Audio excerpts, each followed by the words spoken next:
একজন অগ্নি পূজারী রমজানুল মুবারক মাসের সম্মান করার কারণে সেও জান্নাতের মধ্যে চলে গেল। সুবহানাল্লাহ। বিষয়টি খুবই চমৎকার, মনোমুগ্ধকর, ইন্টারেস্টিং বিষয়। বিষয়টি হচ্ছে এমন যে একজন অগ্নি পূজারী তার সন্তানকে নিয়ে যখন সে মুসলমানদের বাজারের দিকে যাচ্ছিল, তখন হঠাৎ করে তার সন্তান মুসলমানদের বাজারের মধ্যে কিছু খাবার খেয়ে ফেলছিল।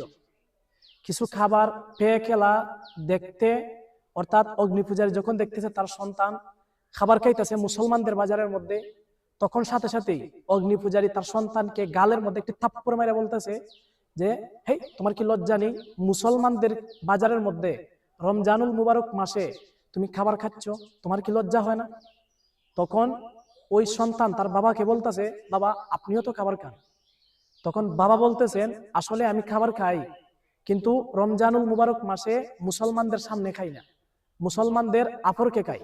যদি রমজানুল মুবারক মাসে মুসলমানদের সামনে খাবার খাই, তাহলে রমজানুল মুবারক মাসের সাথে বেয়াদবি হবে, যে কারণে আমি লুগাইয়া খাবার খাই। তো বলা হচ্ছে ওই ব্যক্তি যখন কিছুদিন পরে ইন্তেকাল করে নেয়, ইন্তেকালের পরে কেউ তাকে স্বপ্নে দেখে জিজ্ঞেস করতেছে, আল্লাহ পাক আপনার সাথে কিরূপ আচরণ করছেন? আপনাকে দেখতেছি আপনি জান্নাতের মধ্যে, কারণ কি?